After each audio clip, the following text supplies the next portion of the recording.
So this episode of Nonce Watch is going to be on Afghanistan, because of course it is. And to explain this, I want to tie this in with the current situation of refugees, because that's the problem with all of this, fundamentally.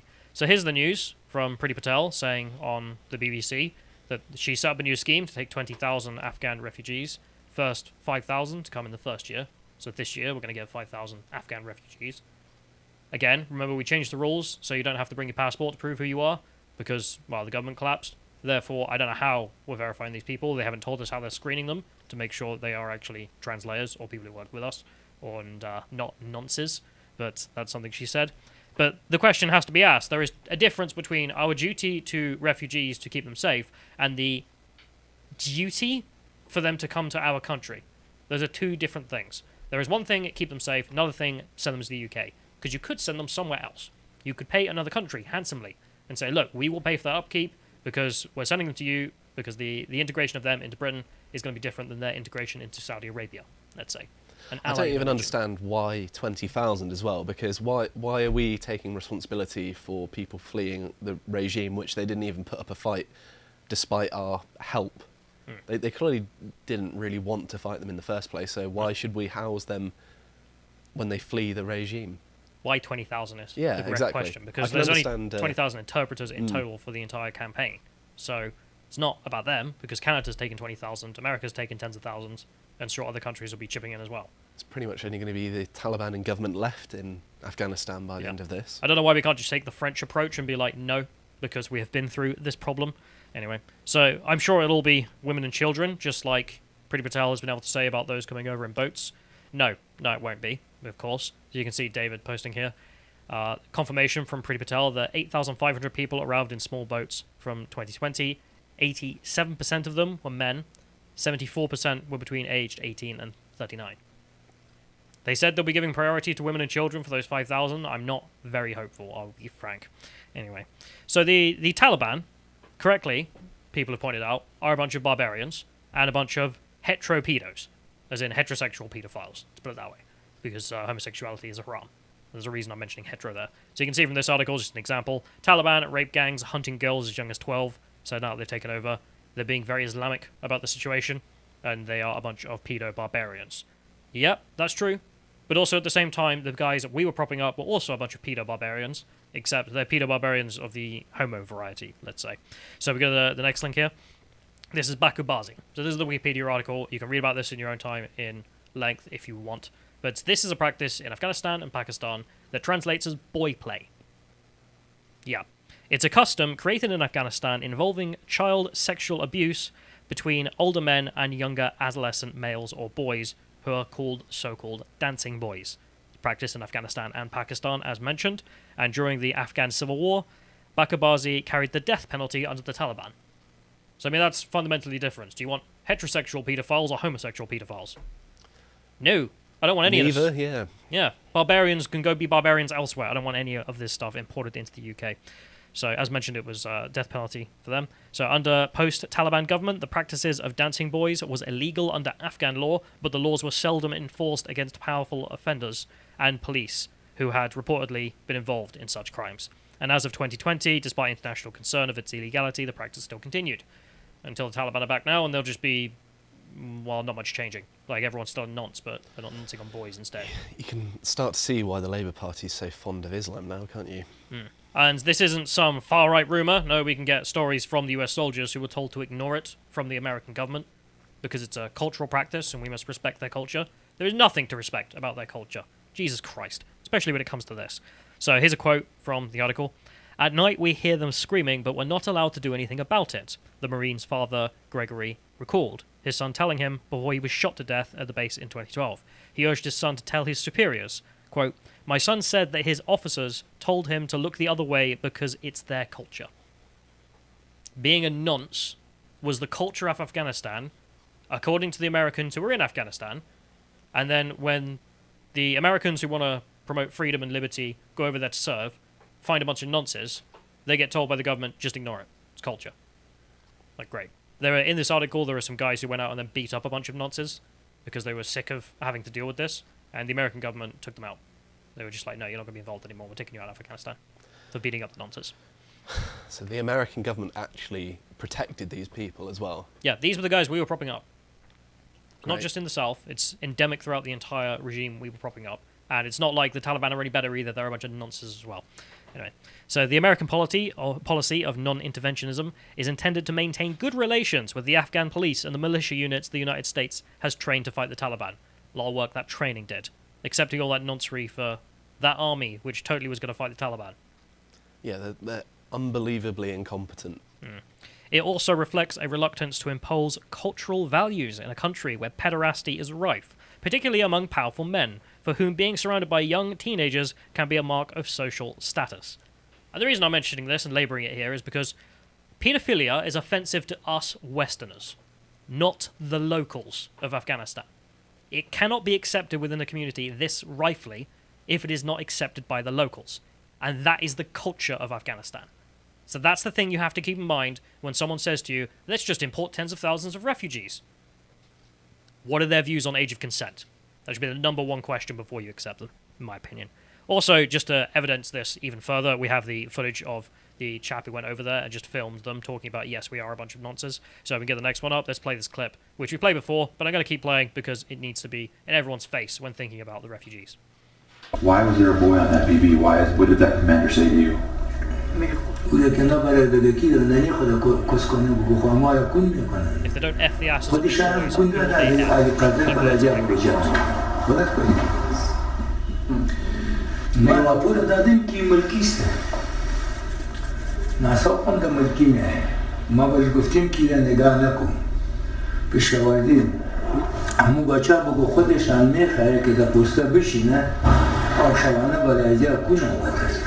شما که بگواه خواستم یک نفرش سفید ما بگواه بودم بوده جلب کردم که یک بچه خوردش او یک نواسی خوردش در پوسته بود ما برش میگم که نواسه و بچه تا ببر بلد خدا ما را پیشش خلاص بود اگر بذات خدا تو را بندی میکنم ما را میگم ما چطور کنم که میبرمش پس نه. He's saying the boys want to be there, which begs the question, well, why would they be trying to escape? And in one case they tried to poison, one of them tried to poison the policeman so that he could escape, and that's what led to him being shot. That's what we were dealing with. These guys were on our side, we were propping them up. And that's video footage of, it's not just stories in the newspaper or something, no, this is real. The guy in charge of multiple police bases is like, yeah, we do that. He says it on camera. Says it to the Americans. And the Americans just have to deal with it. He doesn't even say it as if it's even a point of shame. No. Like he justifies it, really. He's just like, well, doesn't he say it something along the lines of, you know, it's their right to do so, or something along those lines. I don't think he used quite that language. He said the police commanders were raped as boys, therefore it's their turn to rape boys. It's like, right. If it's that culturally accepted to the point that a man in charge of the police force can say that openly and feel no shame, that's how bad this community is with paedophilia. Right? Keep that in mind. Jesus Christ. So do they drop this when they get on a plane and come to the UK or the West or the United States? No, of course they don't. Who's stupid enough to think that? Anyway, so let's go through just a few articles about this. So this is the first one here, Daily Mail reporting. Asylum seeker who gang-raped girl 14 avoids deportation from Sweden to Afghanistan by refusing to take a COVID test after other migrants shared legal loophole on Facebook. This is in May 27, 2021. You know, the next one, Afghan refugee raped 11-year-old girl in Germany. Report, this is in February 18th, 2021. There should be another link in there. John, there should be a news next one. But anyway, so he's just getting that up. But anyway, this was in Germany. Again, another example of a Afghan refugee who engaged in this. And there should be another link. This is the Ramsgate grooming gang. I think I told you about this before. Because this is the case in which Robin Tomlinson got so battered for. He came down to Canterbury after some guys were alleged of gang raping children. And he tried to warn people by handing out, I think he was going around talking about it. And then the court found him in contempt of court because of this. And then the guys were found guilty. So here you have the story. Laughing Afghan refugees are guilty of gang raping girl 16 in flat above kebab shop. This was in Ramsgate, I believe. Yep. There's that. Yeah, So it's so awful. I mean, I don't even want to talk about it anymore, to be honest. No, it goes on and on, though. So if we go to the next one, the Wikipedia link, you got Maria. So EU official, she was an EU official's daughter. And Maria was found raped and drowned 16th of October 2016 by an Afghan asylum seeker. And the reason I'm mentioning this one in particular is because her, with a few other girls who were murdered by Afghan asylum seekers, started a big conversation in Germany about we may have messed up big time by accepting literally the entire world into Germany. We go to the next one. This is another example. Mia. Mia was murdered by an Afghan asylum seeker who was her ex-boyfriend. He also lied and said he was a child when he came into Germany. So they had that loophole. You can come here if you're a child, and everyone just lied. So it seems like they're deliberately exploiting the system, like with the COVID tests and lying about your age and stuff like that, just to get into these countries, to cause like untold misery to the native population. Yep. We go to the next one. We got another example of this. So this is, I don't know how to say her name, Marili, murdered by an Afghan asylum seeker who was also her ex-boyfriend. He also lied and said he was a child when he was coming to Germany to try and get access. So any loophole you give them, they will take advantage of, such as saying you don't need your passport. Pretty. Anyway, we could go on. We could talk about the terrorism involved in all this, but I thought I'd just end it there because you get the point. You get the point. There are extreme risks with importing tens of thousands of people from Afghanistan, a country where the culture is accepting of paedophilia at the highest levels. So what's the Labour Party's response on this? I mean, I'm mad at the Conservatives, but the Labour Party just takes the cake with this. Here's a new Labour MP. Refugees welcome. Just tweets that out. Oh, stunning and brave. Fantastic. Jesus Christ, these people have no thinking whatsoever. Also, I want to make out that I'm not saying that all child rapists, but it takes more than a minority of a community to accept paedophilia to have it be accepted by a community. So don't give me the BS of like, oh, you're not saying they're all of it. All it takes is most. Let's go to the next one so we can have Diane Abbott talking about this as well. Diane Abbott, we have an obligation to offer safety in the UK to men and women fleeing violence and persecution in Afghanistan. No, we don't. We have an obligation to offer safety to these people. They could go into Pakistan and be safe. Iran could send them to Saudi. In the UK, I don't think so. I really don't think so. I mean, I'm so tired of this kind of rhetoric where we have an obligation where whenever something goes wrong in the world, we have to allow them to flee to our country as if that's helping anyone. No. Like, do we have an obligation to allow Colombians fleeing the drug trade into our country? I don't doubt that our population helps fund it. But even if we're being as charitable as possible and saying these are the interpreters or these are the people who are going to be killed by the Taliban or something like that, sure, we'll be as charitable as possible and say that no one's going to abuse this, they're 100% clean, everyone's an angel. I don't care. There is a difference between keep them safe and keep them in your country. Those are two different standards, and no one seems to make this difference when talking about this issue. We can send them to somewhere else. We don't have to take them to the UK to be settled. I'm willing to entertain the people who actually helped us militarily, because they are posing real risks, and the Taliban are actually going door to door looking for these people. And of course, there's the old adage of service guarantees citizenship, and they've provided a service to our military, and they've helped us militarily, potentially saving people's lives. So I think they might deserve citizenship, but just random citizens, no, definitely Absolutely not. They're the ones that also passively, at the very least, if not actively, support the Taliban we were fighting a lot of the time as well. Most of the time. I mean, not only her, though. Let's go to the next one here. So this is Kim Johnson. Remember the black MP for Liverpool, who's obviously not black, but for some reason everyone just accepts that she is. 20,000 refugees should be the start. The start. We're going to start with 20,000. Whatever number you give them, triple it. And that won't be enough. You say that number, you just change the... If Pretty turns out tomorrow and is like, oh, well, 60,000. No, they want that tripled again. There is no end to what these people demand. I mean, the 20,000 figure's just plucked out of thin air anyway. How do they come to that decision? Just pick a number. Just deal with it. So 20,000 refugees should be the start. The government need to open the doors more widely and more urgently. Now. Why? For who? Just they hate Britain. I'm sorry, but this is what Labour MPs are all about. You see them talking like this. What possible reason could she have for being like, no, we just need to import everyone from Afghanistan who wants to come? Get voters, maybe. I don't know. The Muslim bloc in the UK votes pretty much Labour. What was it, 80% of the time? Something like that? I think it was 90. 90, even more than that. So to them, that's just their only chance of winning an election is by importing loads of people who are going to vote for them, because she wants to live in Afghanistan. Well, I'm more than happy to fulfil that wish. If she wants to go to Afghanistan, then I am more than happy to raise the funds for her to do so. But I'm not prepared to turn Liverpool into Afghanistan. No. If she wants to do that, that's her being evil. Anyway, so Islamo Labour is also mad about this, so we get the next one up. So you have Zara Sultana. So you remember the French being like, yeah, we're not going to do that. We're not going to import loads of people who are going to be a problem because we've already done this. We did this 4 years ago, and it turned into a huge error. So the French learnt their ways from this. Macron saying that he wants to protect Europe from migratory flows from Afghanistan.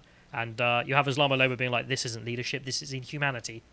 No, you're the inhuman ones. You are going to get people killed and raped with your stupidity and your... To be honest, I think they blindly want people to be killed and raped from all of this. I think they know and they just don't care because they want to destroy the country they live in because they hate the West. Anyway, so there's more from her, which is just insane. So we go to the next one. As tens of millions of people flee war, persecution, and the effects of climate breakdown in the coming years, one principle will be non-negotiable if we want to live in a humane society. Refugees are welcome here. What about the refugees who kill and rape people? Multiple times. I gave you the stories there. We've given you the cultural situation on the ground in Afghanistan, one of the worst regions on Earth for this sort of thing. I'm sorry to say it. I'm sure there are lots of people who helped us militarily. I'm not sure about bringing over tens of thousands of people in a system that is going to be abused into the UK or the West. I'm going to say I don't think that's right. They should be sent to some other country in the Middle East. They don't have to be sent to the West. Anyway, so let's go to the next one. So what are the Turks doing in all of this? Well, they're taking the French approach, being based, and building a wall. The Turkish government. They're literally just building a wall because they don't want to deal with this problem. I mean, surely they've got more in common with the people of Afghanistan than most of Europe, right? Yeah, and even they don't want them. Yeah, well, I don't blame them. Fair enough. So, construction of a wall along #Turkey's eastern border with Iran neared completion mid fears of an influx of Afghan refugees fleeing Taliban rule. Turkish government just like, we're not dealing with this. We don't want these people to come to us. Why? Because they want them all to die? No, because there is Iran in between them and Afghanistan, and that's a safe country. There's no war taking place there. You could go and live there, or we could resettle them elsewhere, but not in Turkey. Thank you very much. The absurdity as well that they're asylum seekers, but Afghanistan is so far away from the UK. You've got to cross route basically most of, the Middle East, all of Europe to get to the British Isles. Yeah. My understanding is the preferred route is to take a bus through Iran, get over the Turkish border, take a bus through Turkey, and then go through Europe that way. Just hop over to Greece with the rest of them. It's like a backpacking holiday. Yeah, it's an adventure for these guys. I mean, anyway, let's go to the next one. So Young Labour have also had to say something about this because, of course, they have. So in here, they denounce American imperialism because, I don't know, they're run by goddamn communists, aren't they? Well, of course they are their Labour. I don't know what I'm saying. So in here, they also say that they welcome Afghanistan refugees, quote, in particular, women, girls, LGBTQ people, and minorities such as the Hazara people, Hindus, Sikhs, and others. Why not keep going? And others. I mean, why not? Just the entire country. Every minority group. Why not? Because, I mean, pretty much everyone's a minority when you get down into it. But I love the idea that we should also take particular care of the Hindus that are coming there. I don't know what percentage of Afghanistan is Hindu, but what if there was a state that could take care of Hindus? What if there was a Hindustan, perhaps, who could take care of such a situation? Looking at you, India, I feel like this sort of thing we can put on to other people. Not everyone has to come to Britain. Britain is not Hindustan. Jesus Christ. So this has to be the best one, though, which is Richard Bergen. Corbynite. We should pay reparations to the Taliban. Vote Labour. I love this image as well. I mean, Turning Point UK do get dunked on a lot, but this is a good graphic. I'll give them that. Just Richard Bergen with an AK. They're like, Allahu Akbar, Habibi. We are here to give money back to the Taliban. What do you mean back? I think people should be telling the world that the Labour Party has people in it that want to pay reparations to people we were fighting. It's like, yeah, we lost a war and we're willingly going to pay them reparations. So how is that going to make us look on the international stage as well? Just like, yeah, we lost a war, but we're going to voluntarily give you money as well. So he says there is no military solution in Afghanistan. Well, the Taliban proved you wrong there. The focus should be on reparations and supporting refugees. What an idiot. What an absolute... Well, I don't think they're idiots. That's the thing. There's such a pattern in here that I think they willfully are just doing everything they can to weaken the West. Every single time. So this is real as well. If you keep going, so they go to the next one. This is Bergen's tweet itself. Still up. He hasn't lost the whip. He hasn't been kicked out of the Labour Party for this. He hasn't been told, shut up, by Keir Starmer. This is what I don't get. The Labour Party will be as disgusting as possible in public, and Conservatives start crying as soon as they start getting criticised for any kind of conflict they bring up with the left. No, never feel ashamed for being Conservative. This is what you're up against. Anyway, so he says we should give reparations to the Taliban. I wanted to mention as well that the Taliban didn't even ask for reparations in the peace deal. Like, the Americans signed a peace deal with the Taliban. They didn't pay reparations. Taliban didn't even ask for it. And Richard Bogan's like, yeah, but we should still give them it. Jesus Christ. So there's also the Soviet-led organization, and Jeremy Corbyn backed, what was it, Coalition to Stop War or whatever. The Stop the War statement on the situation in Afghanistan. They also called for the British government should take a lead in offering a refuge program and reparations to build Afghanistan. Taliban controlled Afghanistan. The entire left just being like, yeah, we should give them reparations. The state of the left, man. Yeah. I don't even know what to say to that. That's so ridiculous, isn't it? It's beyond the realm of reason that we were fighting them for, what, 20 years. And they're like, you know what, not only have we lost and, you know, sacrificed our people's lives to try and secure the security and betterment of the country, and we've spent a whole lot of money on it as well, we also should pay them for that privilege. We should pay them for them beating us. Get lost. The fucking left, man. I mean, this is a Labour MP, left-wing organisation tied to the Labour Party being like, yeah, we should pay reparations to the Taliban. I don't know what else to get at you. But here's the next one, if we can get this up. So this is a Facebook post. I saw Carl posting this, reposting it on Twitter with a comment. And I liked Carl's comment on this. Notice how all of her activism is designed to make Britain powerless. She also wants us to accept tens of thousands of Afghanis at our cost to never expand our reach around the world, etc., etc. The intent is crystal clear. And this is her saying that Britain must never again wage wars of military aggression. Every single time, every single statement in response to the situation in Afghanistan from the left has been, make the West weaker. And them wanting to import infinite Afghan refugees is another example of that, and one we should reject. But anyway, whilst the Conservatives are going to make us pay the price for Tony Blair by importing thousands of Afghanis rather than reselling them in the Middle East, Labour is just animating itself to find every way possible to harm us. If you enjoyed this segment from the podcast of the Lotus Eaters, you can watch the full broadcast live every weekday at 1 PM UK time on lotuseaters.com.